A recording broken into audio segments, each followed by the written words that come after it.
Welcome everyone to the 141st edition of Nuthouse podcast. This is the first one on Google Hangouts. Hopefully this shit holds up. I'm your host Andy Patterson. And today I've got Alex Morris, David Lobach, Paul Webb, Steve Wellens, Kurt Ward. I'm still trying to get used to this Hangout, guys. If I've missed anybody, sorry. I think we'll be getting Adam Smith on a little bit and probably Donny Baseball.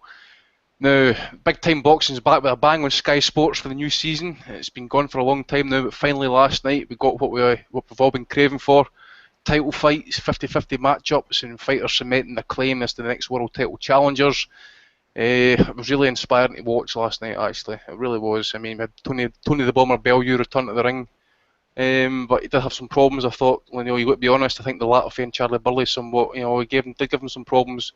But the Bomber showed his dark side again, iced his opponent in such a manner that he's now got the rest of the cruiserweight division shitting bricks. What else was on the show last night? Yeah, that's right. Good to see a good friend of the show, Martin Murray, successfully defending his title gold. He took on the massive Jose Miguel Torres. Now, it truly was dramatic seeing the weight and size disadvantage and how Murray coped with it. And everyone was pleased to see Murray down his opponent 7 times in 5 rounds and finally getting the stoppage. That he finally stamped his name as the next in line to face the iron-willed and prime champion Arthur Abraham. Now on at the main event, Josh Warrington, it's good to hear he's been anointed by none other than Mr. Wembley himself, Carol Froch, MBE, 4-time world champion, serial hornblower, who has confirmed what we already knew anyway, that Josh Warrington is a world champion in waiting. Now, think about it this way, Selby dealt with Joe Brunkner in 9 rounds, but he didn't win every judge's scorecard over 12 rounds though. 120-108, no man has done that to Joe Brunkner, and that's a big difference here. So, summing up, I think, to be honest, it was a tremendous night of action, and thanks to Fast and Flash Eddie Hearn, Mismatchroom Sports, for delivering the night of entertainment for our viewing pleasure. Now, it was engrossing over 4.5 hours of boxing that left you wanting more, and I, for one, cannot wait until next Saturday's heavy-duty card from the O2 in London. Alex, mate, I mean, I know you were riveted last night, you stuck to the couch. I think I've covered it all. I think I've touched all bases there, mate. But give me your take on that great card from Sky last night. Oh, it was just fantastic, wasn't it? I mean, what better way to start the new season than opening up with a great montage of all the great fights Sky have shown the past year. I mean, we put on some absolute belters, non-stop, great show after great show. And the first thing we get, 8 rounds of Tony Bellew. I mean, who doesn't want to see 8 rounds of Tony Bellew? And the man he was fighting, he was a revelation. He was just, he was the... Charlie Burley, mate. It was Charlie Burley. Well, for the starters, he was the Latvian cruiserweight champion. What better opponent can you get? He's a champion for a start. And there were hints of Pernell Whitaker there. There was Floyd Mayweather hints there. Rigondeaux, really peppy. It was just genius. And Tony, he adapted to this guy's tricky style, and he beat him and he knocked him out. And it was fantastic to watch. Tony looked in great shape, and I can't wait to see him fight Pablo Hernandez, which is obviously the fight that's going to have to be next for him. The Leeds crowd, what can you say about the Leeds crowd? Fucking hell, they were just amazing. They blew the roof off at least 2 or 3 times, I think. They were just, it looked like the sort of place you want to be. It looked like the sort of arena you want to spend the entire night there. Bring your family, bring your kid. It looked fantastic, and I can't wait for the next Leeds show. Steve Wellens, are you the same, mate? I mean, I know Alex is looking forward to the next Leeds show. I'm sure we all are. A great crowd there last night, very raucous, very vibrant. But next week's going to be the big card away. Big AJ back in action, so it's going to be really, really good. But last night, mate, I felt the colour contrast and the lighting was very good from Sky Sports last night. Colour contrast was excellent. I have a black and white TV, so it didn't really affect me as much, but I'm sure it was brilliant.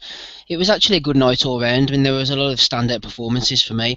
I enjoyed Martin Murray's performance especially because that guy he was in against, that Torres, he's no fool. That was a dangerous guy.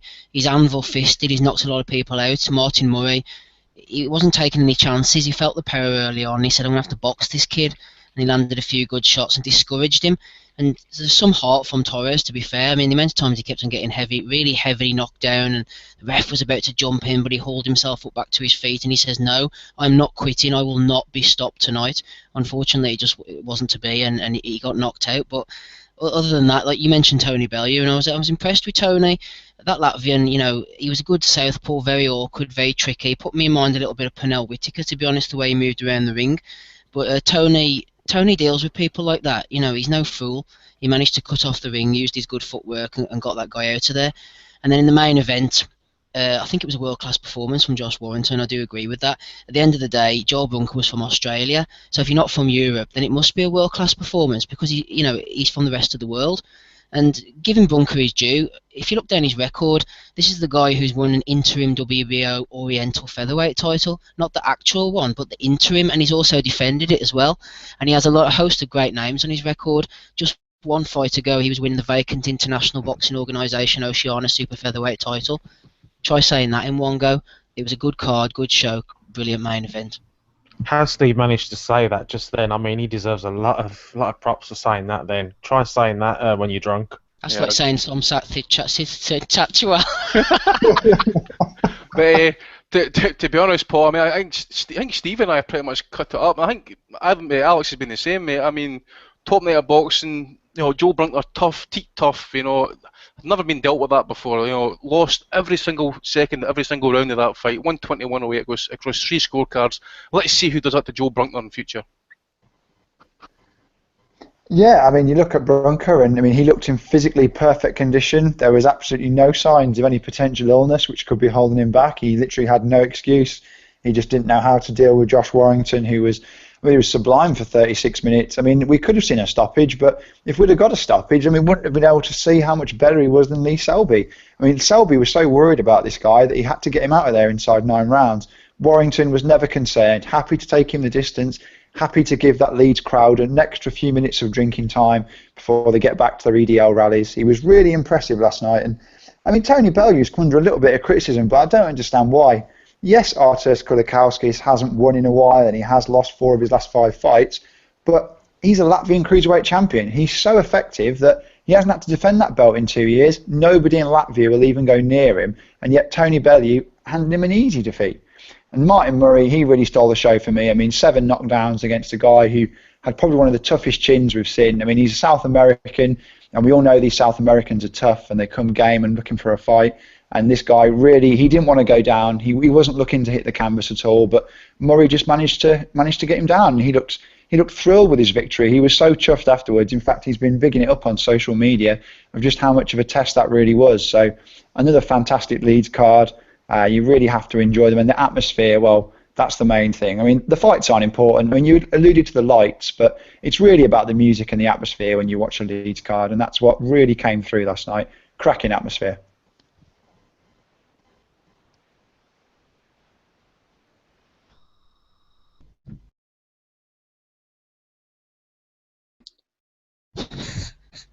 Better than this It was atmosphere. shit. I didn't see a second of the card yesterday, but I can tell you it was shit. Well, hold on, where's this negativity coming from? What? Sorry, what do you mean it was shit? I mean, what else do you want? You got knockouts, English title fights, Tony Bellew. Tell me, find a negative in that. Well, I just read the comments, followed the card on Twitter yesterday, and judging by the fan reaction... Twitter warriors, okay, Twitter keyboard not warriors, well chatting shite all the time. You see, that's the problem with social media and the internet. There's just too much negativity around these shows. I mean, they put a lot of effort into them, and if we can't appreciate them, then we're not real boxing fans. Can I join Dave and say it was absolute turd? Or am I being too negative? And I actually watched it, or some of it. Bit of an outrageous comment, that. What's the problem, Kurt? What's wrong? Oh, well, I wasn't expecting much, to be fair. Value. Let me tell you. Alex, go on then. Steve Kim has got this saying for the PBC, right, and he says, it's free, right? Well, see last night, I'm going to tell you right now, it was fucking shite! Sorry, Kurt, on you go, mate.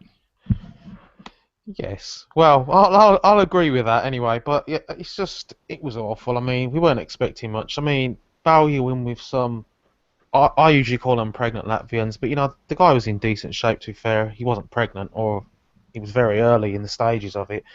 But he made it awkward, he moved around a lot, and Value looked horrible. I mean, it's always one of those performances where at the end you always get, oh well, at least I got the rounds in. At least but Van's doing what? Telegraphing the right hand, missing. I mean, people say I'm a bit too negative on Bellew, so I don't want to be too harsh because it's you can only judge him on what you see in the ring, and he never seems to do what he says. He says it's going to be a vicious knockout, it's going to be a great fight. It's just rubbish. I mean, fair enough. It was a late opponent. He stepped in late notice. You know, he didn't have to do that, so you got to say fair play to him for that.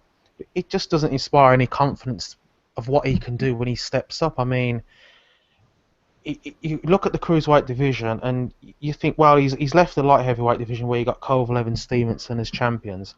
He should be able to be better off at like maybe winning the world title, but it's just as tough here. None of these guys are easy to beat, and I just don't see any way, unless Eddie makes him fight for some type of fake world title. But any of the four major ones, I just don't see any possible way Tony Bellew can win a title. I just don't see it, and we know he's going to get a shot because Eddie does do well for his guys, but I just don't see it myself. And the Martin Murray fight, I mean, I didn't even bother with that. I like Murray, but I ain't interested until he's in with someone decent. These guys that they're putting him in with, it's just a waste of time. It's not telling us anything about, his super middleweight credentials. It's just rubbish.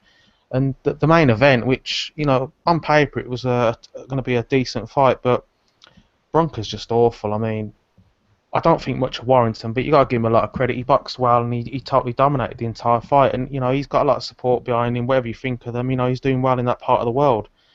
But Bronca, and I mean, how Eddie Hearn can say to the camera with a straight face that he's a world-class opponent, I mean, it just dilutes the term world-class, because if he's world-class, I dread to think of, who else he puts in that bracket, because no disrespect to him, but he's rubbish. I mean, he offers nothing. He's just plods forward doing the same thing. And Warrington gave him the treatment that he deserved. He beat him up and did it for the whole fight. And we need less of those type of cards. We need better cards than that. And obviously tonight you got McDonald in with Kameda again. I mean, that's much better. And those fights, we just don't need to see them, because it's just the listeners can say, oh, how can you be negative? You're too negative. But how can you watch that shit and polish it up to be anything other than a big fat load of shit? You can. I mean, as I say, I don't know if I said it on air or just before we came on live. Actually, I sat down with the phone last night. I was on Twitter, and none of the fights held my interest. I think the Danny Glover and the Townsend fight held my interest for a little bit. Which, by the way, the game-changing punch in that fight, Nick Holland and Jim Watt didn't even fucking see it, which we'll leave to another day probably.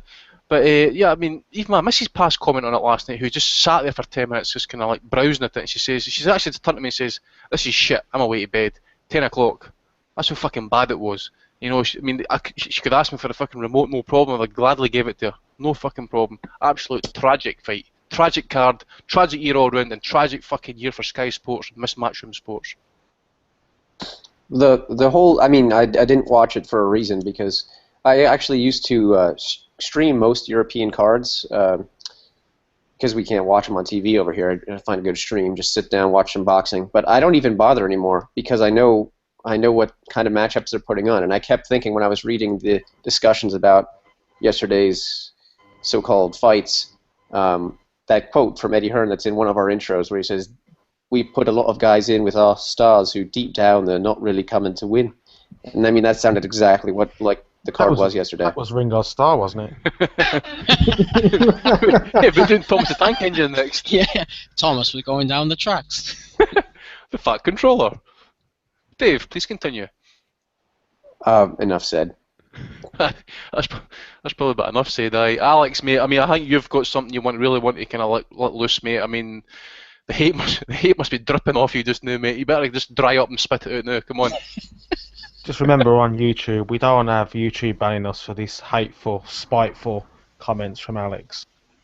Well, I will start off with an actual positive thought, and that positive thought is the fact that we saw how absolute shite Bellew is. The fact that he was flinging in those massive right hands and the big left hooks, and he was missing wildly. He just got, he looked embarrassing, and it was a joy to watch. And that's probably the best part of the evening for me, just seeing Tony Bellew look absolutely turgid. So yeah, let's get on with what I think about the Leeds show and the Leeds card. And the first thing that came to my mind was that if there was ever an argument for legalization of chemical castration, then the Leeds crowd and all these cards that they put on would be Exhibit A for the pro side for them. They're just horrific to see them in the crowd cheering on, and I think they're an overrated crowd and atmosphere to begin with. The fact that they only cheer when Warrington's out for a start, and even they got absolutely bored by that fucking shit. Oh, Alex, don't tell me your mic's fucking up, mate. New format, same old problems. Screw you, Hangouts. We can get you too. No, but I'll ask the rest of the panel. I mean, I mentioned it just a while ago about Bowie. I mean, who would you put him in with? I mean, he's going for a world title. They seem to be wanting the Ramirez or Hernandez winner. Hopefully it's Hernandez by what they're saying. But is that the best option for him, do you think, as a title chance? That's the only hope he can get there. That's the reason why they're targeting that. It's because they're all awful opportunities, and if Ramirez wins that fight, he won't fight Ramirez. So he's counting on it being Hernandez. He won't touch any of the other champions, but this is the problem when he stepped up to cruiserweight because he couldn't make light heavy anymore, supposedly. But there's such a gulf in size between the two divisions, and he isn't a big guy. He doesn't carry the power up through the division. He looked. I know it's taken a fight on a week's notice. I'm not going to judge Tony Bellew on last night's performance because it was what it was. But it was his performances before that. It was the last 3 or 4 rounds against Nathan Cleverly. These are the kind of things that we are judging him on, and he will never ever win a world title. They have to be very careful with him. I'm not even sure at the moment whether he'd beat an Afolabi or beat Oval McKenzie at cruiser. See if I've got Alex back. Sorry, Dave. On you go, Dave. On you go. Just before I see if I can get Alex back on here.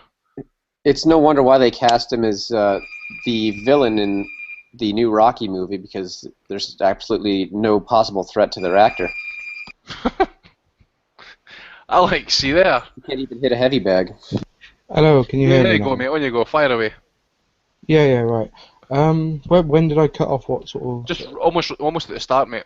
Just almost start, at the start. You said your positivity bit, and then you went into negative mode. Then it went kind of down after that. I heard the words chemical castration. Oh yes, you were calling someone. You were calling someone a wanker or something. I think. Last thing I heard was shit. Yeah, basically, the Leeds crowd, they're just horrific, and you look over them, and I think they're even an overrated atmosphere as it is. Last night, even during they only cheer when Josh Warrington comes out. They have a sing and a dance like it's a fucking karaoke night, and it isn't. It's a boxing night, and they're football fans. And when Josh Warrington was fighting, unfortunately for them, Josh Warrington hasn't got any. He's got absolutely zero power in his fist. He's muffin-fisted, and they're going to get bored of him, and they did get bored of him. During the middle rounds of that Bronco fight, it was just the same old shit. Bronco chasing after him. He couldn't, looking like he's covered in fucking treacle. Couldn't land a punch. He looked like absolute shit. And, the crowd were bored. This so-called atmosphere were absolutely bored off their tits off of their Leeds Warrior. And it's just embarrassing for them and embarrassing for home to keep propping them up as being the best atmosphere in boxing. And they're clearly fucking bored. And as soon as he's going to stop he's not going to knock people out. They can't get over someone who's so turgid who will fall over, at the first punch like they did for Martin Murray, because Warrington doesn't even punch that hard. He's not going to punch down anyone who's weak enough. It's embarrassing, really. And the thing that we really need to look forward to now for the lead show is whenever he steps up, be it against Selby, or if Hearn manages to get him a world title shot against someone else, very unlikely, considering the champions either with Aram or Heyman, then the best thing we're going to see is a fucking massive riot, and it'll be like the biggest riot in the north, until Thatcher rises from a fucking grave. It'll be brilliant. Yeah, can I drop in a couple of things just quickly? Yeah. I'll be honest with you, Alex. Come on. To be fair, whenever Warrington was coming out, I think the atmosphere did look class. To be fair, like if you were there, you'd be buzzing with an atmosphere like that. I mean, the amount of shows you go to when it's just dead but as a doornail. you'd be cooked up on fucking. Exactly. After a few grams of fucking ching, you'd be off your nut, wouldn't you? You're going to be bouncing around. You're going to be fucking drinking your cans of Super Tenants. You'll be off your fucking tits. Of course you're going to be bouncing around because they're playing your fucking football team's, anthem. And then I predict a riot. Yeah, I predict a fucking riot. The place is going to get burnt down eventually. It's like the Oldham riots. I thought And Steve was going to come in about the Thatcher rising from the grave comment. no, I think we'll leave Thatcher where she is. Oh. She's better off there. But what I'll say about Warrington is, to be fair, I think sometimes we can scoop up the whole Sky thing and Eddie's chat and everything, and sort of give Warrington a bit of an unfair shake. I was impressed with Warrington last night. Now I know Brunker was like a corpse walking through treacle, like Alex was saying, and he was no use. But to be fair to Warrington, if you're judging on he can't sort of decide who's put in front of him. I thought he did a good job. I mean, he did look fast. He had showed good boxing skills, good punch variety. As an actual boxing display, regardless of who he was fighting, I was quite impressed with Warrington. And I know the Sky hyperbole was off the scale and about the atmosphere and all this, but just as a pure boxing display, I think he looked good. I'm not saying he looked world class, but definitely European level. And I think he's a decent boxer, so I don't want to shit on him too much. I think he looks okay. I've seen much worse fighters than Warrington, to be fair to him. Carol Yeah, Frost there's is nothing- world class. There's no Well- ill will against Warrington for me. It's just the spastics who support him. It's the absolute mongoloids in the crowd who are coked off their tits, looking like the fucking army attacking the fucking wall in Lord of the Rings. It's just ridiculous. The one thing, I mean, I was going to say, but the only thing you can say about the crowd, and this is the problem with the crowd, and it's getting to what Alex's point is, with these Leeds cards, because they're so top heavy, it's all about Josh Warrington. There's nothing on the undercard to get the crowd to sit in their seats and watch the boxing. Yeah, So they'd there's a rather lot be in of- the concourse and drink fucking beer. Yeah, exactly. There's a lot of sniff ching. there's a lot of chuntering. There's a lot of it's almost like, I'm not saying Wimbledon crowd, but that sort of buzz chatty crowd ringside. When the main event gets going, I mean, I've seen Warrington in Leeds, and yeah, it's a bit different, but I mean, you sort of have to let it be what it is. It's people having a good time, and yeah, they're having a drink and they're being a bit silly. The problem is what Matchroom are doing is they aren't providing a decent enough undercard for these shows. Now, Warrington doesn't knock people out. He's not going to magically start knocking people out. What he does is effective, and it will take him so far until he comes up against a Selby or a Walters or whoever. But what they've got to do is get exciting fights underneath him, because that crowd, as much as they keep turning out in numbers, they were getting a bit bored of that fight last night, and it happened the fight before against Tabiron as well. They're very casual boxing fans, they're expecting a knockout, and Warrington will not deliver them that. So they need to stick on some big guys. It's not as though Yorkshire's struggling for fighters either. And if that was the best they could come up with, the only reason they've done it that way around is because Warrington sells that arena out on his own. So there was no pressure to put on undercard fights to sell tickets. But they have to address that, because when we get Selby versus Warrington, if it does happen and Selby absolutely routs him, that crowd won't be very happy. You're going to have something to give them something to cheer about on the undercard. I've just gone back on the undercard, actually. Nobody actually mentioned about the fact is that Torres was actually 2 light divisions lighter than fucking Martin Murray. Fucking shocking. I mean, you'd be better getting over some of these Argentinians, actually. Fucking get him. You probably put Murray up our crests. Murray was embarrassed with that fight. You could see it. I think it was the 7th knockdown. Murray doesn't actually land a punch. If you watch the replay, he punches over his head, he sort of grazes the guy's back, and Torres takes a knee. I mean, it was an absolute farce. I didn't even know that 7 knockdown rule. I never had to hear that before, that the WBA have to stop fights after 7 knockdowns. It was an absolute joke, and he deserves better than that as well. Like Martin Murray, whatever you say about him, he's gone out on the road, he's taken some very difficult fights, and he's going to go into a world top fight at super middle completely unprepared, because he's not fought anyone in the top 200 at that weight class. Now, I think Kurt, you maybe laid reference to the light heavyweight title fight, Bremer against Connie Conrad. Now, did anybody watch this? I don't even think I actually... Was it a stoppage in the corner, I think it was? I think I watched about 2 rounds of it, I think. Yeah, didn't the corner pull him out? I mean... 7th round. Yeah, I mean, Bramer, I actually like Bramer. I mean, he's pretty limited, but I think he's a pretty fun guy to watch. And I said on Twitter, I wouldn't mind seeing him stuck in with a crusher, to be honest, because no matter what you think, he'll go and give it a right go. And, we call him Mad Jurgen for a reason. He's not intimidated by no one. He doesn't have any fear. And he'll give it everything. And he's a fun fighter to watch. Big fights, though. I really want to see him in with more top 10s, I suppose. I mean, Cleverly fight would have been a good fight to happen back in the day. Yeah, that would have He's been not a good fight. he's not intimidated by anyone, because he doesn't really fight anyone. Honestly, he's kind of just stays in his own country and fights crap. You see, if you actually knew his background and stuff like that, I mean, I think the guy's done jail time for fucking, what was it for again? Was it not for road rage or something like that? He got out of a car and kicked some guy's cunt in, and then they got done I think it was like a year in jail or something like that. Guy's crazy, like. Yeah, he's been in prison a Who's few this? times, hasn't he? Who's this? Bremer. Right, Oh yeah, he's fucking mental. Certifiable, like, utterly certifiable. But yeah, I mean, I think what's going to happen with him is he's going to be staying in Germany, just defending that trinket, and as Dave says, probably no fighting anyone. He needs to fight Big Enzo again, give him a rematch. But anyways, I think Alex has got the Twitter questions posted up. Just to let listeners know as well, Eamon was an early start. Simple fact is because Jimmy McDonald's duty, I think his ring walk's due to start about 9:10 tonight. So we hope they kind of get the show finished before then, so we can all watch it. Let's move on to Twitter questions. I got in here one from Lee Davis. Dave, no, in fact, I'll go to you, Paul. Should Sky Boxing follow PBC and be a two-hour show with just 2 fights? Watching 45 hours of complete mismatches and Latvians is killing their main events. I think there's something to be said for that. If you watch a lot of the Channel 5 and ITV coverage where they just show the main event, I actually quite enjoy that.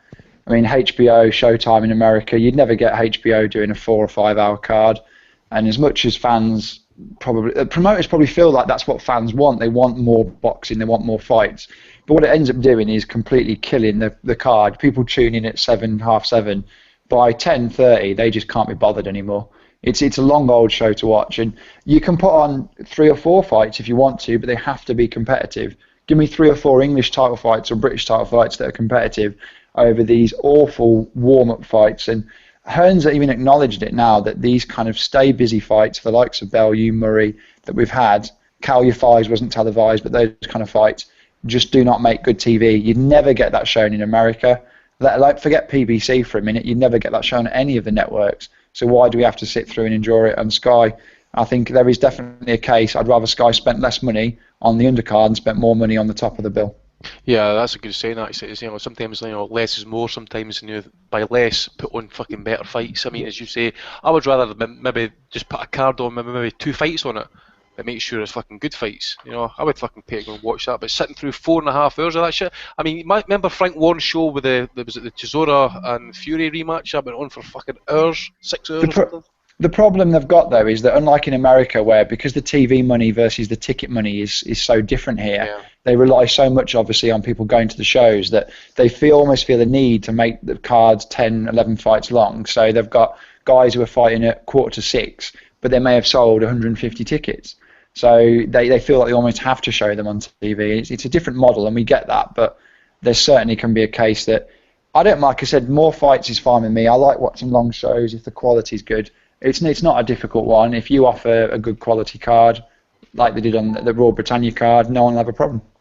These long shows are okay if you've got good fights, if it's stacked, quote unquote, or there's a couple of decent fights to sort of get you buzzed up and built up for the main event. Whenever they're terrible fights like they were last night, it just drags the life out of everything, and people are actually more likely to turn off than be buzzed up for the main event.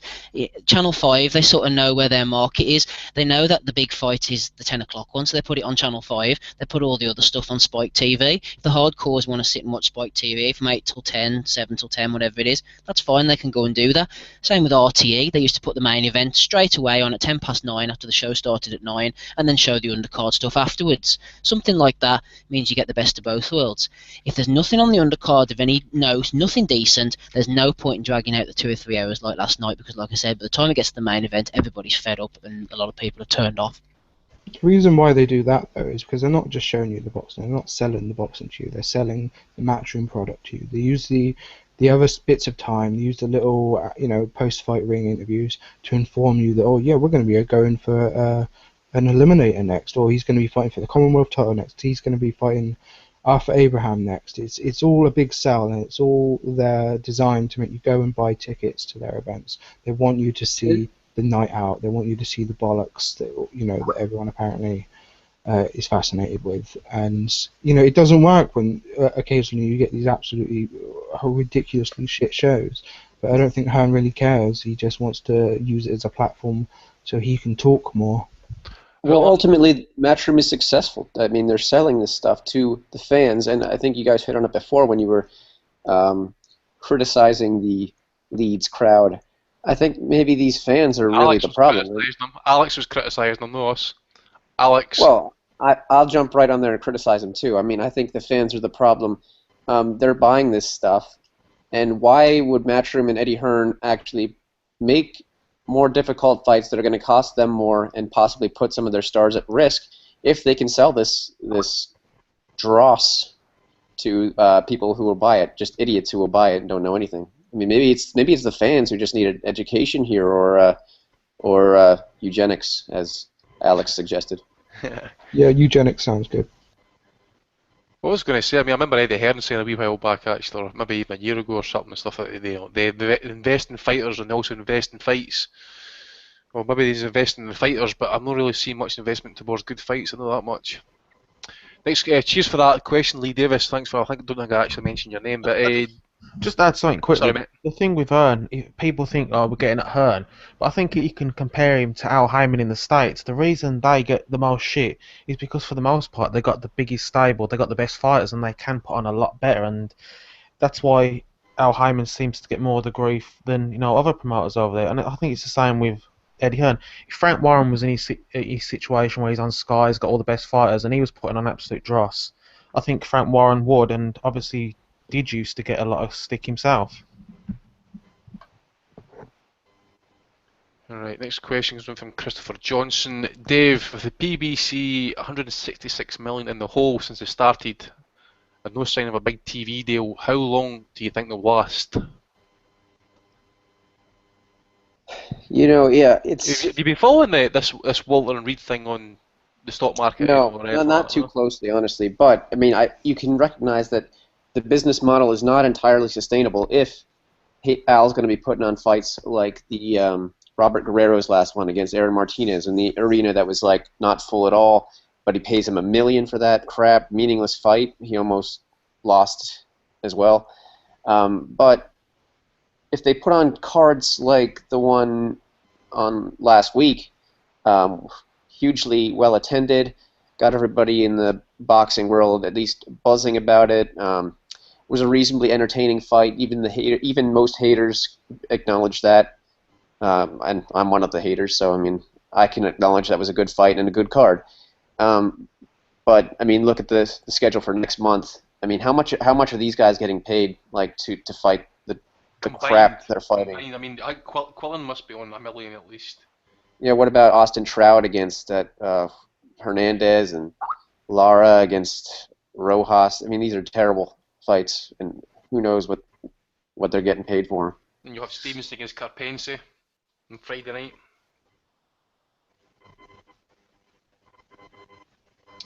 Anyway, next question. Jake Lee's asking the question. Paul, how do you think Naz would have fared with the current featherweight champs? So you got Lee Selby, Lomachenko, Russell, and Santa Cruz Control. Tough. I mean, he'd have done well. I mean, I think Lomachenko would present a very, very difficult style for him. I mean, Naz was probably one of the first. When I was growing up, he was probably one of the first guys I really started to watch properly, and I was a huge fan of his. His power was bigger than any of those guys. He's still probably the hardest hitting guy at that weight. But how he would have done, I think the division now is much stronger. I mean, you guys might argue this. I think the division now is much more stronger in terms of the depth. When Sky put the rankings up last night and they showed the top 10, I was actually impressed. You sort of forget how deep a division that is. So he would have probably found a way to win a world title, but would he have beaten some of the guys you just listed then? I'm not so sure.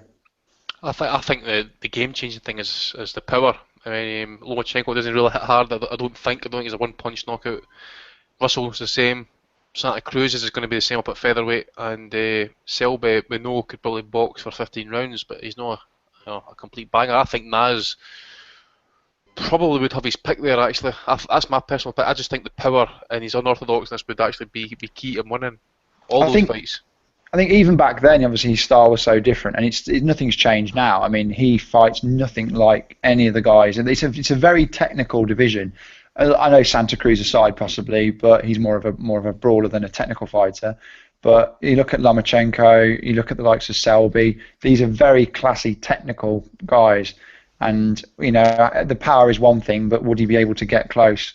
Would be another. But like I said, you don't doubt Hamid's power against anybody. If he finds you chinny, he'd knock you out at that weight. This is a thing that as well that you've got to consider, that obviously the telling fight for Naz was the Barrera fight, and Barrera just outboxed him.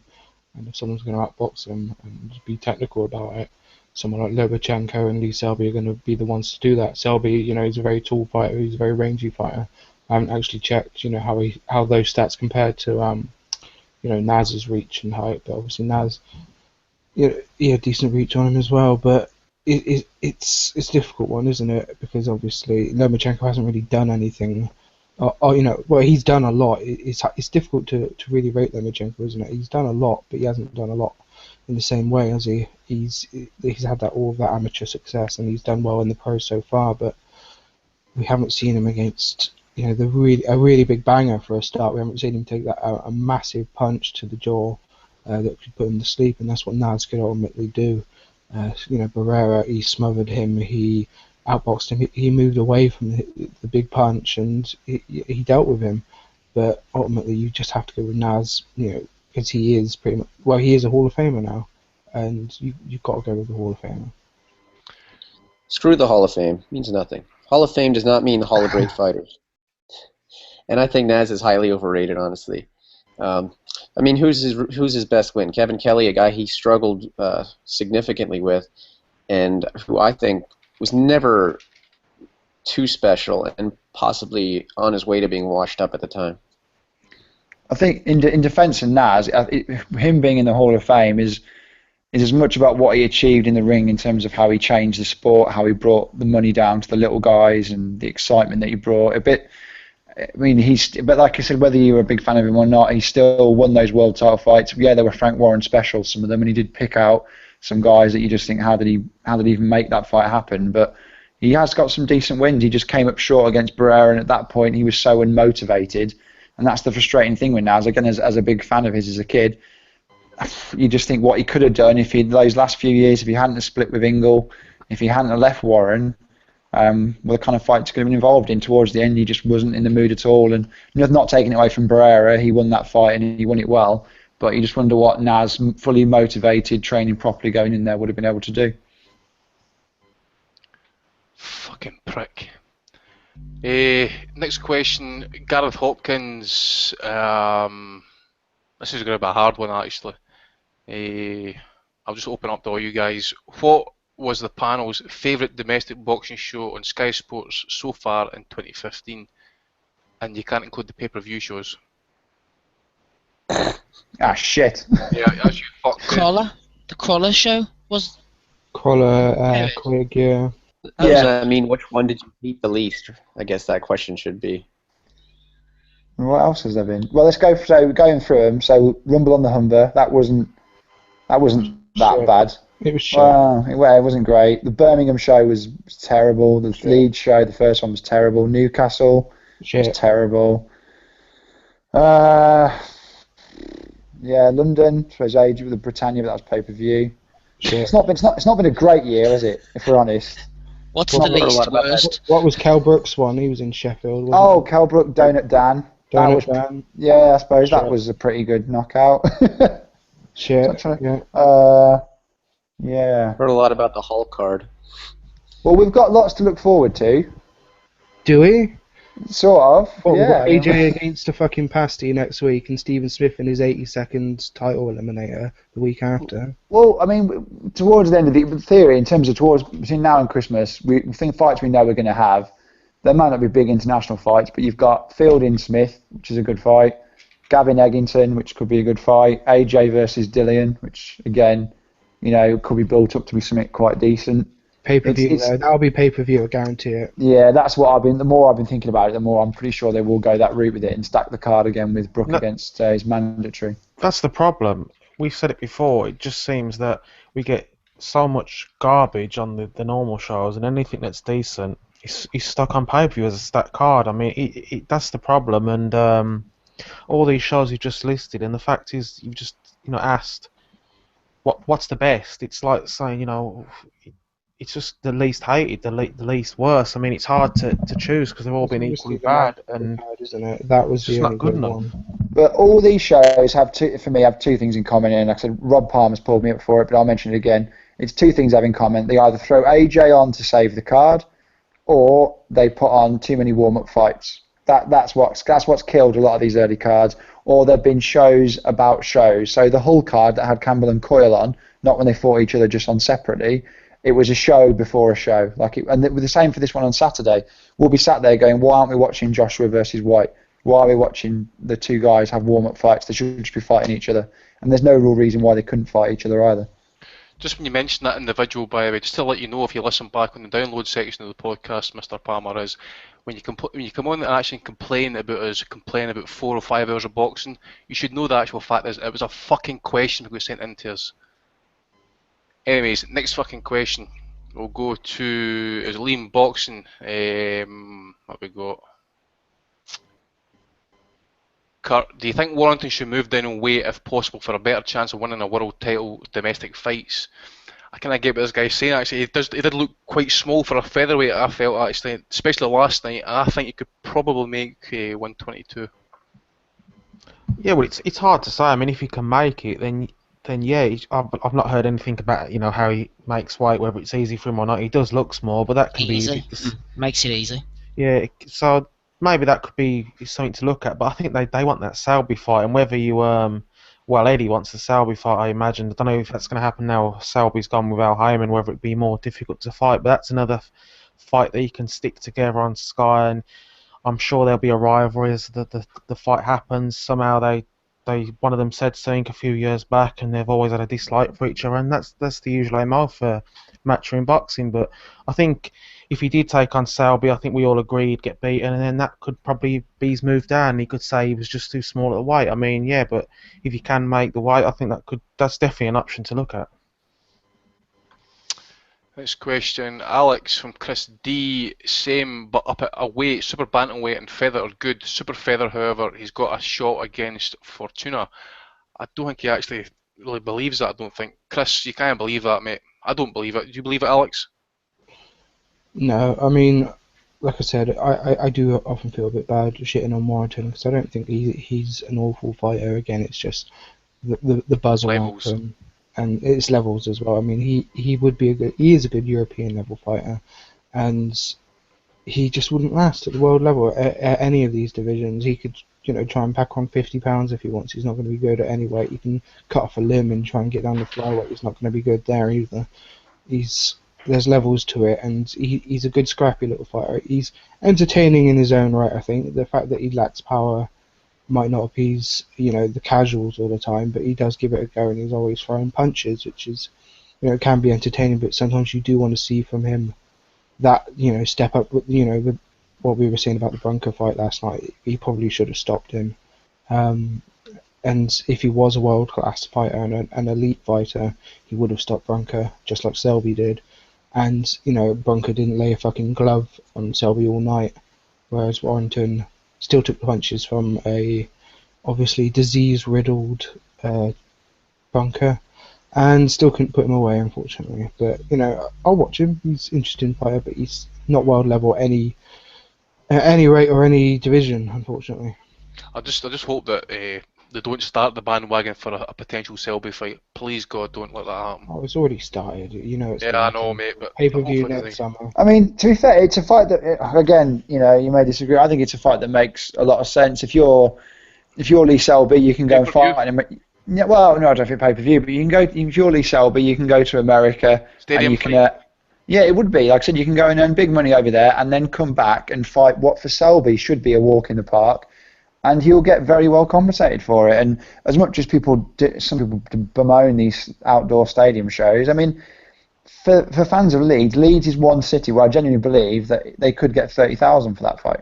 And there aren't many stadium fights out there. As much as people keep banging on about Wembley, there are very few of them. That is a stadium fight. It may well be an awful fight for Warrington, but why wouldn't Warrington want to take it? It's a shot at a world title. Why wouldn't Selby want it? It's big money for a fight that he really should win quite comfortably. Alex mentioned disease-ridden there. Was there any confirmation of this supposed virus that Brunker had? Or was that just bullshit going around? Or no smoke without fire?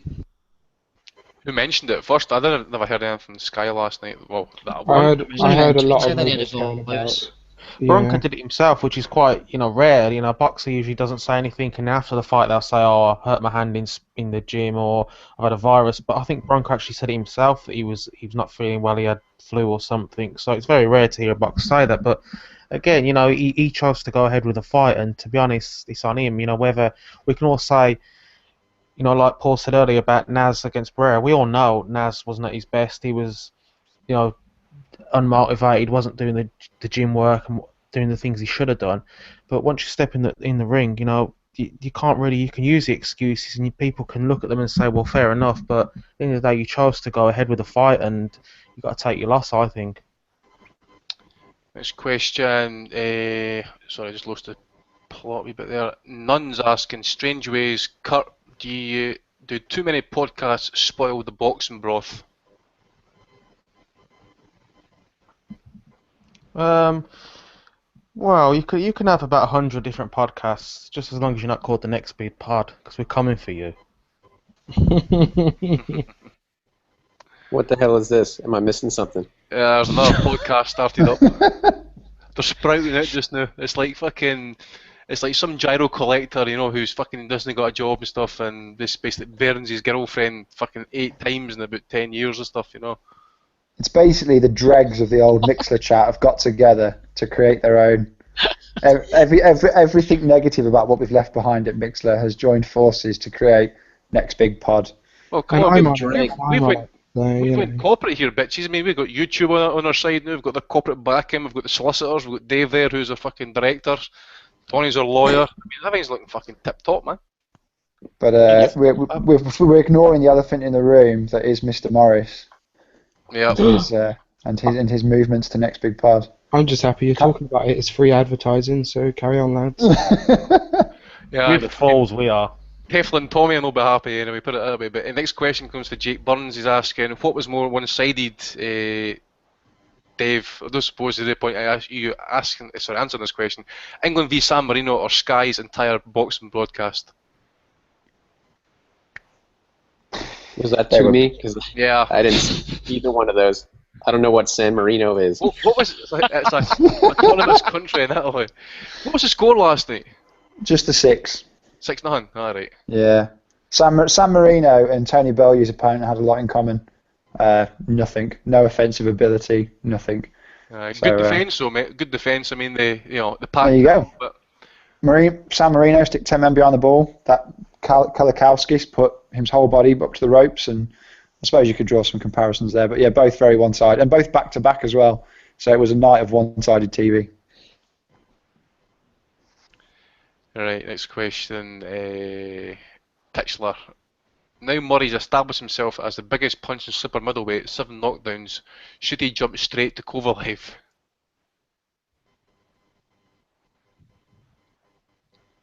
Kurt. None of you seem to want to take that one up. I didn't hear the first part. Who was he talking about? Martin Murray. He's established himself as the biggest punch in super middleweight on the planet. Should he just jump in with Kovalev now and just take him on? I mean, he took the best of fucking Golovkin. Well, why stop there? You should just go straight up to heavyweight, fight Vlad. I mean, fists like that, you can absolutely flatten him. Fury will beat Vlad, so it's still much. That's the thing that I said earlier about Martin Murray. They've put him up a weight because they're saying it's better for him. He was struggling to make the weight, whatever. But they're not giving him any real suit middleweights to test himself against, and he's putting in performances that he should be against guys who are moving up in weight themselves, again, and much limited as well. He's beating them up, and you got Hawley saying, he's right up there with the suit middleweights, but they're not even putting him in with any legit suit middleweights anyway. So it's just like, to me, it looked like that Eddie took Martin to try and put him in with DeGale, and now DeGale's gone with Heyman. Maybe then plans are up in smoke, but it just seems they're easing him in, and he doesn't really know what to do with him now. They're going to try and match him with Abraham, do you think? He'd be too big. He'd be gigantic compared to Abraham, wouldn't he? That's the plan. But also, I think Hopkins is talking about getting that fight as well. I mean, who's Abraham going to pick? Murray or Hopkins? Apparently, the WBO said no to the Hopkins fight. They said he's not ranked, so... Well, but Abraham has to defend, doesn't he? Isn't his mandatory going to be Gilberto Ramirez? And I wouldn't be surprised if Ramirez didn't beat Abraham anyway in the meantime. I don't think that fight will happen anytime soon, mate, because his last mandatory was the last fight against Stieglitz, so they're not going to put him straight in another mandatory. Oh, was that a mandatory against Stieglitz? Oh, he'll be Murray next. Ed's been talking. He was talking to the Sauerlands the other week. it's going to be Murray. And I think what's happened is Ed's a bit pissed off that De Gale fucked off to Heyman. So I think he really wanted to make the Murray De Gale fight, in house sort of thing. But now he's obviously hasn't got that option, so he's just trying to get Murray a different belt, which is obviously with Abraham.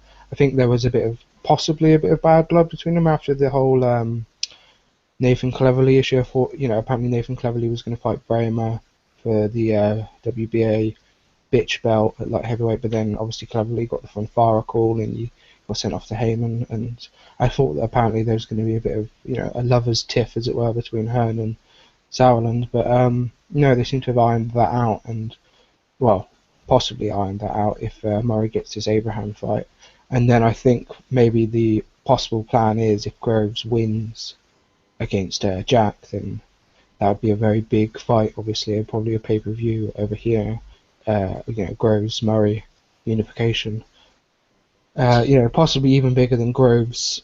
This is what I was wondering: would Groves Murray be a bigger money fight than Groves Abraham unification?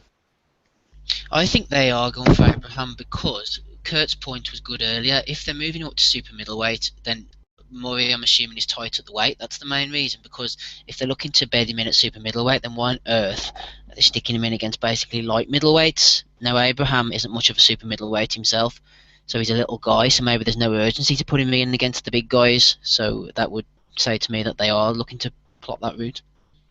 Well, I'm just looking at this WBO rankings just now, mate, and I don't see. No, he's not ranked in the top. He was ranked number 15.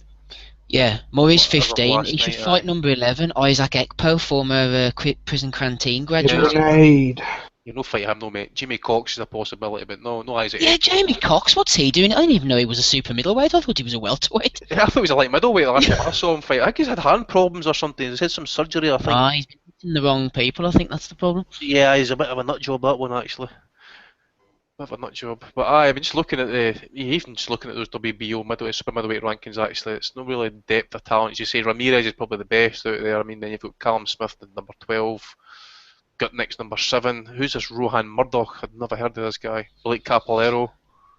No, I don't know, Murder. I thought they'd made half of these up. Yeah. Tim Anyway, Robin Lee. Fight. Ekpo is undefeated since the Stieglitz fight with an 80% KO ratio. The grenade is Didn't he real. fight Abraham? Didn't he It fight was Abraham? Abraham he fought. Yeah. It was Abraham he got beat off. It wouldn't surprise me if they have made them up. I mean, these rankings, they've had dead people Yeah. ranked before. That's I don't what think was- these people Ekpo was Stieglitz, and it was Will before Shehepo that was against Abraham. Oh, that's it, yeah.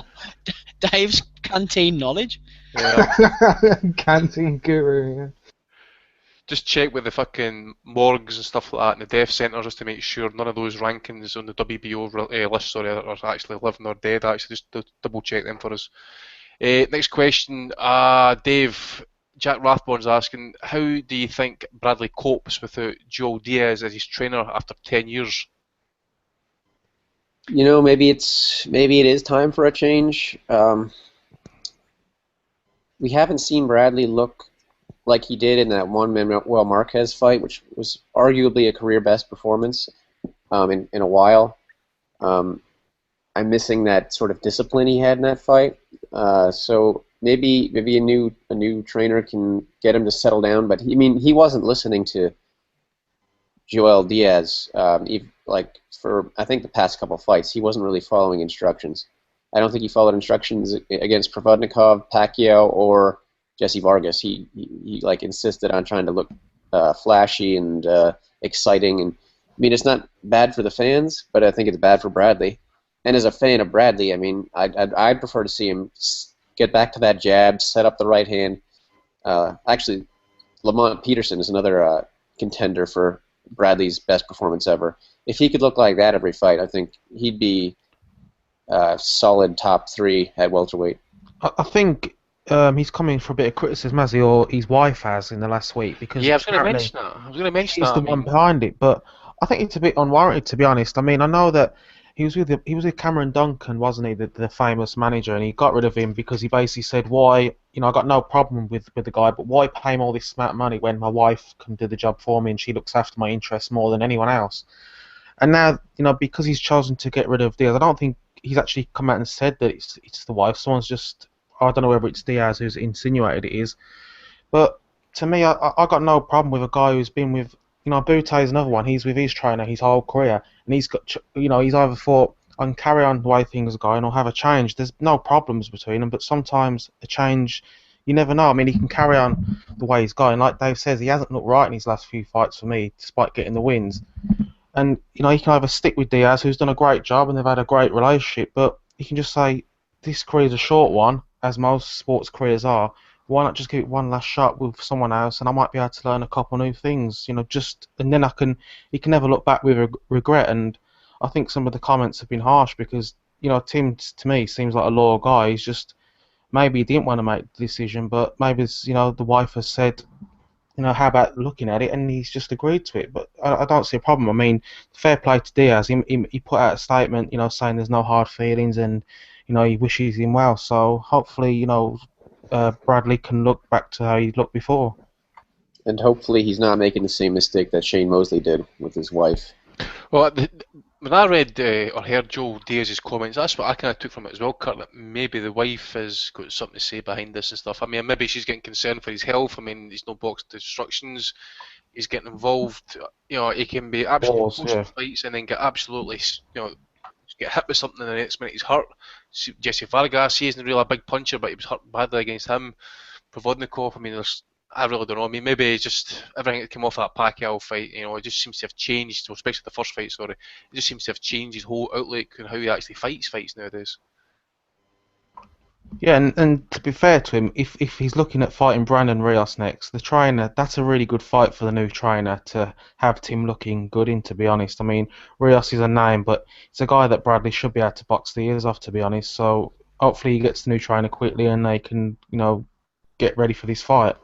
Who do you think he's going to go for, and who do you think he should go for? Now, who was mentioned? Teddy Atlas was mentioned. That was the one. I mean, that motherfucker, honestly. That don't seem right to me. Virgil Hunter was mentioned as well. That was the one I heard. Virgil Hunter. That was the one I heard. Hey, if he could turn Timmy into the next Andre Ward, I mean, they sort of have similar styles, and they'd like to work on the inside. They're not big punchers. They know how to use their head literally in the ring. I think that could be a good mesh. How about? To be honest, mate, I mean, is he really going to teach Bradley how to use his head though? He fucking knows how to do it anyway. Yeah, but I mean, I just think like since Virgil's done so well with Ward, maybe the two, since they're somewhat similar, would do well together. How about the trainer of champions, Joe Gallagher? Could that be a good mesh? It's got to be Joe Gallagher, surely. He'd be better off with Teddy Atlas, wouldn't he? Teddy could teach him how to put the bugs on the windscreen and chop down the tree and all this other stuff. Hot dog eating contest. Alright, last question.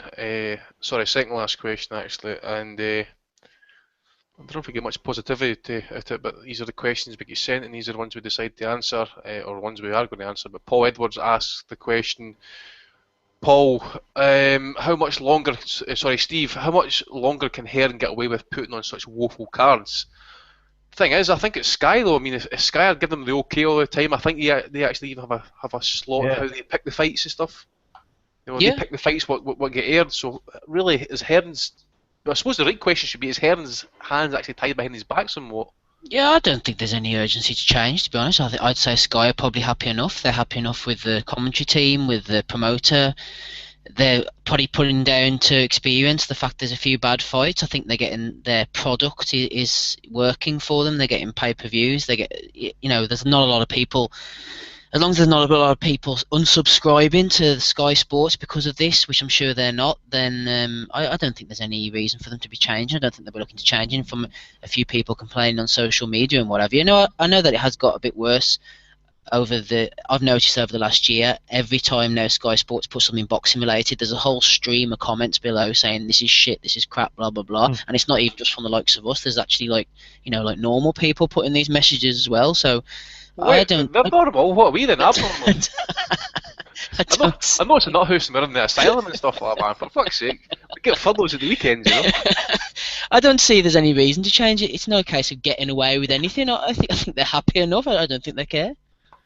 I think it's the same, like I said, with Heyman when he was on HBO. It's the quality control. If they're allowing shit fights to be put on, and what can Hearn do? I mean, Hearn, does he care? No. If Sky are happy with it, then he can have people on social media complaining all day long. But if the people who pay are happy, which Sky obviously are, they've given him a big contract, then as Steve said, I don't think they care. They know that they can sell out a few of these events, and then they can make a stack card and sell a pay-per-view. Okay, they might not do a million buys, but for what their pay-per-views are and the guys who are on it and what they're being paid, they don't need to do that. I mean, Value cleverly, whatever that did, that was probably did great numbers for the event it was. So they're happy with those kind of shows.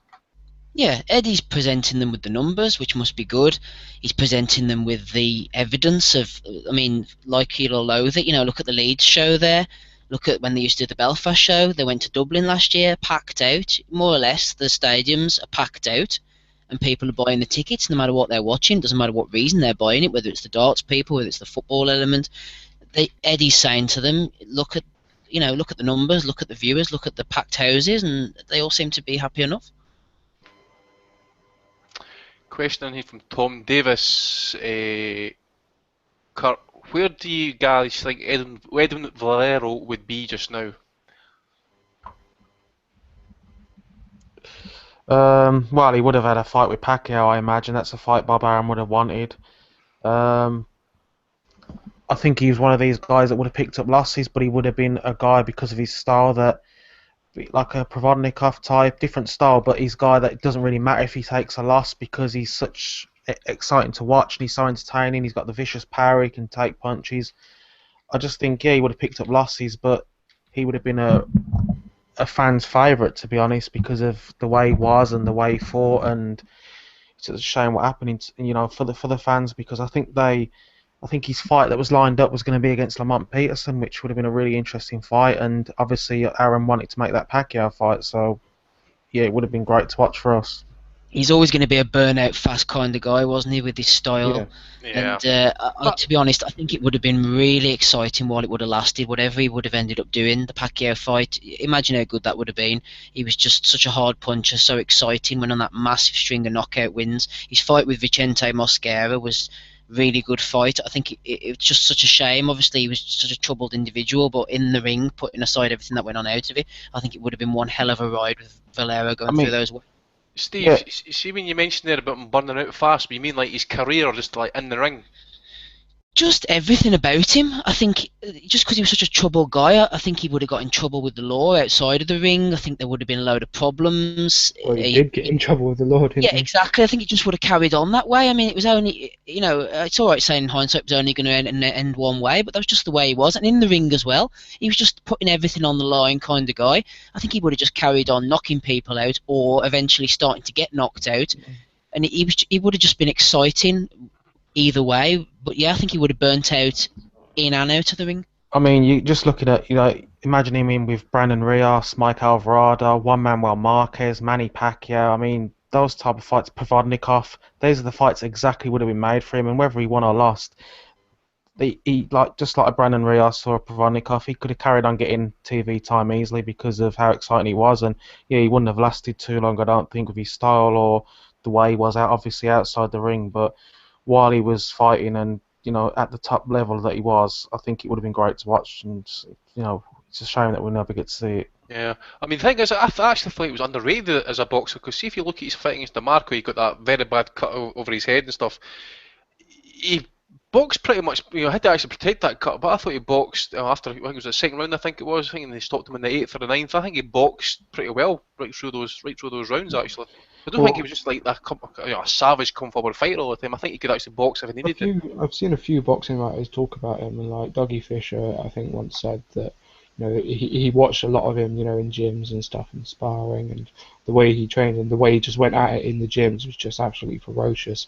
And he's not seen anything really like it. He thought that he was going to go all the way. He's going to become one of the true greats just because the work ethic he put in. I mean, yeah, he was this sort of guy who, as Steve said, he was going to burn out probably, and the troubles that he had outside and obviously mental issues that he had as well would have, probably precluded that, and it did stop that in the end. But a lot of guys do seem to think that he was more than just a guy who could knock you spark out with either hand. He was a very good boxer as well. I think one thing that would have held him back as well was he wasn't able to fight in America, wasn't he? Didn't he have some kind of No, he got cleared. motorcycle accident? He ended up on the brain. That's why he had to go to Japan. That's right, mate, but he got cleared eventually.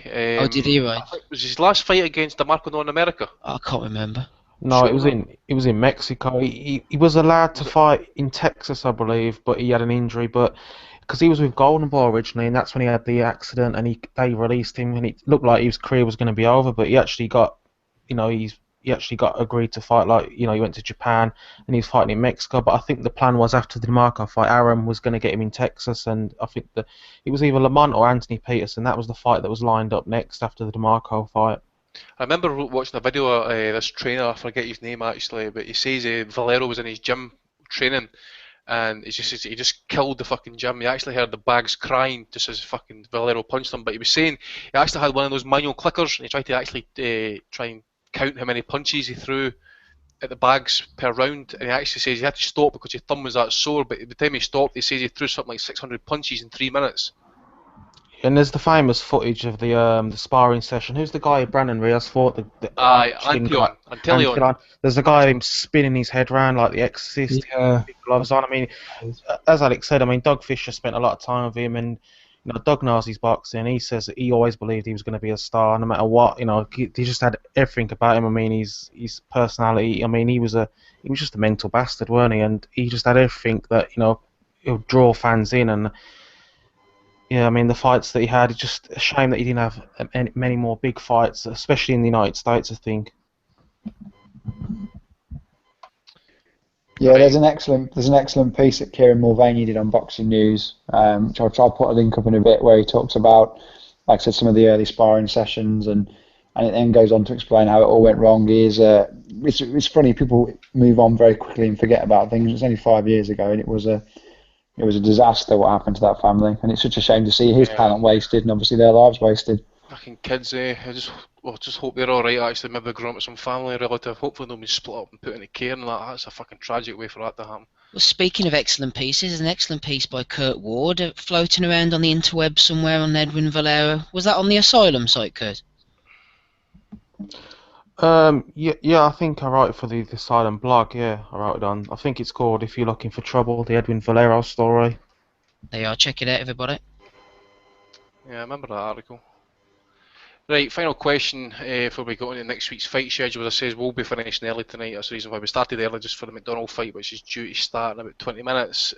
So no Belly of the Week this week. Discussion's going to be very thin, but we'll have some sort of news shows in between next Sunday's card. But final question, so next Saturday's card, sorry. Next question, George Reynolds, Paul, other than Porter, what is Brooks' best win?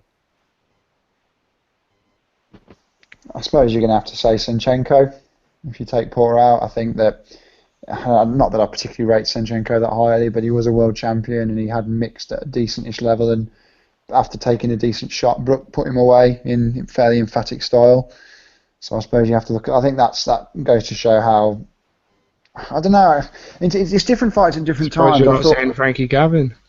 Well, I'm not allowed to mention Frankie's name on here anymore. But yeah, no, I think at levels at the time, I thought his win against Matthew Hatton again. It was only Matthew Hatton, but he was dominant in that fight, and that was an impressive win at that stage of his career. But in terms of world level opponents, because he's fought his mandatory and because he fought Frankie Gavin, you can't include either of those probably as better wins than a former world champion in Senchenko. Anyone else want to add in on that one? Matthew Hatton maybe better than Senchenko. I mean, the title that you talk about, Paul's resume is just shit. Well, I'm probably going to get some hate for this, but I still think that he lost to Sean Porter. So yeah, what is his best win? Let it go, man. Let it go. Hate flowing there. Right, we've got the busy week coming up anyway. 5 shows, which I very much doubt we're all going to cover. But Tuesday sees Austin Trout face Joey Hernandez. It's the same Hernandez who will beat Alberto. Let me see. I think it is. No. No, it's not that one. Anyways, I dare say none of us will be tuning at that one. Dave, you be looking forward to that one, mate? I mean, I'll probably watch it. It is free, after all, and there's always a chance a fight could be better than you expect. But on paper, this card is just shit, turd, wank. Shite. Pure shite. So anyway, that takes us to Friday night, where we get to see, well, to some people he's a lineal champion, to some people he's not. Donny Stevenson against Tommy Karpense, light heavyweight title fight. Suppose you've got to say, Karpense did go to this fight, I suppose, by beating Chad Dawson somewhat. I know the 8th rounder afterwards, but I dare say the Dawson fight's probably kind of got him to this position. Is he going to pose any threat? I mean, I think if Fanfara stopped him within 7 rounds, you would think Stevenson, if he is anything what we think he is, or meant to be what he's meant to be, he would be stopping this guy within 5 or 6 rounds, surely. I hope Karpense beats him. Of course, I assume I'm not alone in that hope. Yeah, It more should- Tommy Karpense. Yeah, it should be a straightforward. It's quite an interesting card, actually, that one. The Errol Spence Chris Van Heerden fight on the undercard should be quite decent. I think it's a good show of how good Spence is if he can shift Van Heerden out there early. And Donovan Ruddock is fighting for the Canadian heavyweight title. So there's a couple of interesting fights on there. Not that they'll probably see him on TV. We'll probably just get Adonis and Karpense. Who's fighting for the heavyweight thing? Donovan Ruddock. Razor 52-year-old. Hey, The same Razor Ruddock who fought Lewis. I'm one. The same What? 50, Yeah. the same 51-year-old Oh, Jamaican Canadian Donovan Ruddock. Chief support as well. bloody And hell! let me Didn't tell he you get though- knocked out by Lewis in like 1992? Yeah, but I tell you what, he's Being racked negative up. here. Stop the negativity. I mean, the guy's got to learn a living. Let's go positive. I mean, he's won his last 1, 2, 3, 4, 5, 6, 7, 8, 9, 13 fights, I think. Yeah, in a whereabouts row. from Latvia? Oh, he's been banging out, big names like Derek Amos and Tony the Roast. I mean, these are just, the well-renowned. Derek Amos. The Derek Amos. The very same Derek. And do you know what? I mean, we all dream when we start boxing careers. I'm sure these guys, they all dream of fighting at the Mountaineer Casino Racetrack and Resort in Chester, in West Virginia. Oh, I mean- I've thought of it since I was a little boy, honestly. Well, Hey. Donovan gets to fight for that prestigious Canadian heavyweight title. But Over if he 10 wins, rounds. the Al Heyman's eyebrow might be raised a little bit. Think, Deontay Wilder, once he gets past Jahapas, considering that he does, then maybe Razor could be thrown back in. He's a name after all. Fuck's sake. And he's only had 46 fights. I mean, he's a young Still 51. fresh. 51. I can't believe Well, Bernard Hopkins is still fighting at 50. I mean, Yeah, that's the Although if excuse he, now for all these guys. And he made his debut in 1982, so his debut was made 7 years. I was born in 1982. 7 years before I was born, much younger than Steve. But yeah, he's still kicking about, Donovan, and he looks in good shape. His bio photo on Box Records from the early 90s, but if he looks anything, Oh, he's looking good then, I take it. he looks fantastic there. I can't tell you what he looks like now, but he looks all right in that picture. Probably looking about £300 for a fucking pair of man boobs and a fucking 12-pack. Who, Well, I like can Tony say- Bellew? Aye, like Tony Bellew, aye. If the Canadian commentators are anything like the Australian, they're going to be shouting like, "History's been made!" Like if he wins the Canadian heavyweight title at 51. Fuck me. Well, he is fighting Dylan Carmen, and we all know about Dylan Carmen, don't we? Yeah, that beast. Yeah, that knockout, big guy that we all. Warrior, by the way. That guy will bite down his gum shield and come right through a wall just to knock you out, man. Telling you, this guy is going to bring it. But what's else is going to be bringing is next Saturday. We've actually got 3 shows now. I'm sure everybody's going to be tripping over himself to watch Cornelius Bundridge defend his super welterweight title against Jamel Charlo. I think Gabriel Campillo faces Marcus Brown on that card. Might be a decent enough fight. I think that card might be on pretty early doors on Saturday in America. I think. No lie, I'd rather stay up late and watch Donovan Razor Ruddock than that shit fest. Yeah. There's something about Bundridge it's just horror show. There's something about him on TV, his fights. They always seem to match him with guys who will bring out the worst in him, and I think that's what we'll get with Charlo. It's going to be a Jay shocker, Smith. that one. Exactly. Yeah, I've seen that as well. I think Diafane's fighting on that card possibly as well.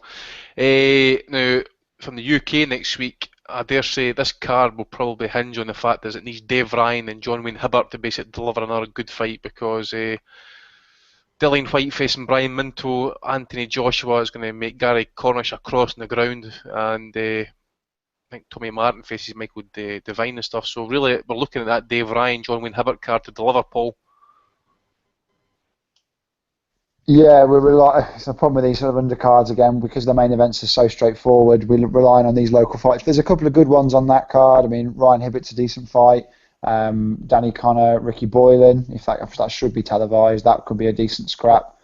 These need to be good fights because realistically, Dillian White will absolutely whoop Brian Minto. If he's got anything about him, he should be knocking out 40-year-old Brian Minto. And then I think Joshua takes out Cornish whenever he wants. So it's all about building towards this next fight. Again, it's going to need a good support, but I think this has got a good chance, unlike the Leeds card. What happened to Dillian White fighting that other guy? Gwynn pulled out, didn't he? That was actually a decent fight. I was looking quite good that one actually. Aye, but was Minto the one that actually went and fought bare knuckle? He got knocked out by Marco Huck, didn't he? Yeah, I remember that one. But Ariola. who's the guy that did underground boxing and bare knuckle boxing and stuff? I'm sure Bunsey actually interviewed him. Oh no, you're on about yeah, no, yeah, it's not Brian Minto. Not Further, is it now? No, I'm sure it was Minto. Was it not Minto? No, but pretty sure it was. But on this, I mean, what Paul said is right. I mean, from our perspective, yeah, we hope the undercard delivers because otherwise it'll be another crap night, I suppose. But in terms of the people in attendance and a lot of the Matchroom fans, if the undercard is complete rubbish and Anthony Joshua knocks out Cornish with the first right hand within 10 seconds, I think they'll all be delighted and they'll all be screaming about Anthony Joshua being, the heavyweight champion and, everyone else running scared, and that's all they're bothered about. I don't think from their perspective they care about the fights. As long as Anthony Joshua wins by knockout within 1 round or 2 rounds, that's fantastic for them. Isn't this card potentially interesting because it's the first time Kelly Maloney's back in the spotlight? No, she won't be there. She's not been even though I don't know what's going on with that. She wasn't involved in any part of the build to this fight. And I saw someone tweeted her a while ago, and she said this isn't a transphobia thing from Eddie Hearn. Yeah. No, mate, come on, let's be honest. He'd love her to be there. Think of the extra view. Think of the Celebrity Big Brother crowd that we're drawing. But no, I don't think she's involved in this fight for whatever reason. I'm not sure what's going on with that, but she won't. As far as I'm aware, from what they said earlier, she won't be there. No, it's definitely transphobia. Eddie Hearn's a cunt. Right, so just finishing off. I believe he's going to retire after this fight. Thank God he's going to retire after this fight anyway. I really think it is the end. Floyd Mayweather against Andre Berto. Welterweight titles on the line. Badou Jack against George Groves. Pretty good fight. Hopefully Groves does the business. Jack is tragic, I think. Even though Donnie was hyping up to be this next pound for pound star. And Roman Martinez against Orlando Salido. I mean, I can't believe we're speaking about a Mayweather fight next week and there's just no buzz whatsoever for it. Yeah, I mean, like in America, but it's crazy because this fight just seems to it's here now. It's like I think the fight only got announced 6-7 weeks ago. Yeah, that's a good point. I was thinking that. I didn't even realise it was next week. And it's here, it's fucking weird. And I know it's only Berton. People are very disappointed, but I'm with Andy. I think this is his last fight. So, and I know that a lot of people don't buy that, but even so, you'd think there'd be a little bit more buzz. That this could be the end of Mayweather's in-ring career, and there's just nothing. I mean, the Groves Jack fight, I think, is a good fight, and and obviously the other fight, Martinez, that should be a good entertainment. But yeah, as far as the main event, just no one's really interested in it, are they? Dave, I know you're going to be wanting to retire after this fight. Do you believe he's going to retire? I think it's because just watching him, I think he's tired of all this bullshit. Now I think he's wanting to give it up. I think it's just he's had enough now. He's made his money. It should be invested properly. It should be making money for him. So I think Yeah, I believe he's tired as well. Why risk one more fight if he could end up getting knocked out? I know it's probably never going to happen, but it's a risk. I think he has concerns also about his health since he's seen Uncle Roger sort of deteriorate and his own father. Yeah, I think this is probably his last fight, and thank fuck for that, because if he's going to be fighting guys like Berto and putting on farces like the Pacquiao fight, I mean, I know that was not all his fault, but his career for a long time now has just been irritating, and I'm ready for him to be done. I'm tired of people chasing him as well. Like, just make some other good fights. You don't need Floyd. Just get the hell out of here and go to retirement.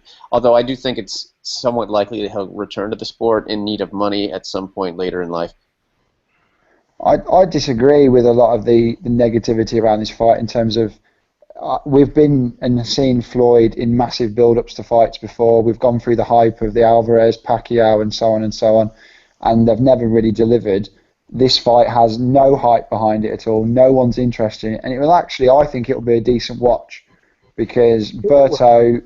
I honestly think it will be. If it's a 120-108 boring route fest of just Floyd jabbing and landing straight right hands, and I stand corrected, but Berto isn't good enough to belong at this level. None of the guys belong with Floyd anyway because the skill gap's so massive. But I think he'll give it a go, and I think it could be like the Ortiz fight for the first 3 rounds was very exciting because the level in the gulf in skill between the two men was just that far. And I think this is the kind of thing that might drag Floyd into not a tough fight, but certainly he'll be landing more and he'll be throwing more than he does. I think it could be a bit like the Gatti fight because Floyd can literally land with any punch in this fight. I think with Berto is just so open, just so easy to hit. We all agree it's a crap fight in terms of what we wanted for Floyd's next fight. But in terms of actually entertainment, I've got no doubt it'll be better than Canelo, Guerrero, and most of the other crap fights because of the way Berto fights and the way he'll just come forward, chin up in the air, swinging wildly, and Mayweather can, if he wants to, can land with anything, and because he hasn't got big power, he can really land some big shots in him for a few rounds, I think. It'll be pretty funny, if nothing else, it'll be funny. I'm very much of the belief that this will be his last fight as well. I know no one believes that, but it's something. There's something about it. And it's not him saying it's his last fight. It's just something about his attitude with the build-up to this, like showing sparring, which he's never done, and little things. It's almost as if he's got nothing left to. He's selling it. He needs to fucking sell it. That's why no one's buying it. So he has to pull out all his extra stops just to get a few fucking buys. And if anybody out there is thinking of actually buying it, don't. It's just his manner. It's just his manner, though. I just think, as I say, he's coming across tired. He's just like he's lethargic. I really just think he's had enough of it in a way. And like we said the other day, for me, I think it's what's happened to his uncle. Yeah. I think I mean, again, you know what? Alex is right. This could all be just the big sell from Floyd, that he's saying because of what's happened. But for me, I've watched the All Access shows, and a lot of that is, well, I say a lot of it, it's all scripted, made with the nonsense. But there's been a couple of moments this series that have just made me think maybe. And I don't begrudge him from going. I begrudge that he put it on pay-per-view, but we won't have to worry about that over here. So from a British fan's point of view, it's just watching Floyd fight again. And at least for us, we have the big interest of the chief support. So it's not like we're just staying up and tuning in to watch Floyd fights when he shouldn't be in with him. It's actually a half-decent card for a change. On that other fight, is anyone picking Badou Jack? No. If he can get through 6 rounds of Groves, he's got a very good chance. Yeah. I think he's being written off very easily. I mean, I do think Groves will win, but I think the way some people are talking as if he's just a foregone conclusion. As the gas tank, it's a worry for Groves. It always has been, actually. You saw it against Anderson, we've seen it against Froch, and a couple of, I think Rabras, it looked like he was slightly tired. He's got to pace himself. I know he's away from home and stuff, but I've never been rated with Jack, actually. I think that last fight against Darrell actually kind of slightly overrated him, actually. I mean, I always go back to that Derek Edwards. Maybe it was a freak knockout against Edwards, perhaps, but I don't see much of him. I think next week will tell us a lot about him because Groves, for all his faults, is a pretty decent boxer and he will give pretty good movement. I think for me, it's where he's mentally after those Froch fights, though. I mean, he did not look good against the Mama's boy, did he? He really didn't look up. I mean, maybe he just wasn't up for it. That could be true, but he didn't really impress at all in that fight. And the thing with Jack is, against Dural, I thought Jack came on really strong in the last 4 or 5 rounds, and he really upped his tempo and his game. And that's where you think, as Paul said, if he hasn't been badly hurt and he's, the fight is close, or maybe he's only down a couple of rounds, going into those last 4 or 5 rounds, can Groves' gas tank hold out? Because that is still the biggest issue with him, and he hasn't really proven to us yet that he can do the 12 pretty well. I mean, against Degal, he just about got the win, and some people feel he didn't. And obviously in the Froch fights, he did well for the majority of them, but eventually lost both. So he needs to prove that he can do that, unless he can get rid of Jack early, which I think he's definitely got the power to do that. I think this is going to be a good fight. I see excitement in this fight, maybe even a knockdown or two here and there. I think it's going to be a really good scrap. But I think they're well matched, and Groves has had a few bad ones, but generally I don't mind watching Groves fight. I think he's been in quite a few exciting fights over his time, and Badu Jack's decent enough. I think this is a really good fight, and I think it is going to be exciting. Regarding the main event, just briefly, I think that this is made to order for Mayweather. I think he's going to go out there and plant his feet and take advantage of Berto's lack of head movement. He's so stiff, isn't he, Berto? He looks like he's been one of those rock'em sock'em things. He's been wound up. He can hardly move. He's so tight. I think Mayweather's going to use that to his advantage, and I think he's going to really hit him hard and often and stand a lot longer than he does. I think the fight to compare it with will be the Philip Ndu fight many years ago. A few people are actually picking Ndu and saying that he was going to give Mayweather a few problems. Mayweather had been accused of being boring for a few fights, and he came out against Ndu, planted his feet, and absolutely battered him, and he looked really, really impressive. I think that's what he's going to do against Berto. Not go out on a bang so much, but go out with the taste of the Pacquiao fight dissolved a little bit in people's minds, and then I think he's going to jack it. Is anybody on the panel, actually, is anybody in the world actually picking Berto to win? Well, it looks like he's been doing some extra special training, actually, if you look at his gut. So I don't know. There must be a few crackheads out there. He physically can't. This is one of those. He physically can't win. He doesn't have huge power. He doesn't have huge hands or great hand speed. He doesn't have a very good chin. There isn't a single. With most Floyd people that he fights, you can make a case one way or the other. But this is one of the only fights I've seen where you can't. I can't make any case for him in any stretch. And you can't even say that Mayweather could take him lightly, because Mayweather just doesn't do that with anyone, No. So you can't even use that thing that maybe Mayweather hasn't bothered training. No, he certainly hasn't done that. Knocked out by Jesus Soto Carras. Right, finally, give me very briefly, guys. The fight's going to be starting in 10 minutes, but Salido against Martinez, quickly. Alex. It's going to be a great fight. The first one was a great one, so I think I'm going to go with Salido this time. That'll be it for me, I think. Wrap it up quickly, I suppose. Kurt. I think Martinez will get the win. I think that'll probably be the fight of the night. But obviously most of our interest is in the Groves fight, but that will be under the radar, and that'll be the fight of the night. And I think Martinez will win. I suppose, as well. What about the rest of the guys? Got Martinez winning again. Yeah, I agree. I think Martinez. I think he'll do that. I think Salido will get a little bit old in this fight, and I think Martinez will win. And so Martinez, Groves, and Floyd for me. Yeah, well, Salido hasn't fought since the last fight anyway. I don't think Martinez has done the same. So as you say, probably it's definitely two guys past their prime. But I'm going to side with Salido actually, just to be different. I'm going for Salido. You would. I'm going for Salido as well. I was only half listening to you, Andy. I thought you were saying Salido Martinez is starting in 10 minutes. I was like, what the fuck? No, mate. McDonald Kameda starting in 10 minutes. I see Daki Kameda got beat on points here, actually. Card starting right now on the... Yeah, Sky going live now. Tomoki's just entering the... Oh, no, he's not. And Hangout has held out. I mean, the punch resistance is good. Yeah, it's looking good so far. So I'd like to thank the panel today. I've got Alex Morris, Kurt Ward, Paul Webb, Steve Wellens, and Dave the Hater Lowback. Good to see that YouTube's held up for us Google Hangouts. This is where we're going to be hanging about now for the next foreseeable future, at least until something else fucks up and technically we need to move somewhere else. Enjoy the fights tonight, McDonald. Hopefully pull it off, mate. As for the listeners, thanks again for your time, your Twitter questions, and we'll see you next week. All the best. Joe Gallagher's a cock.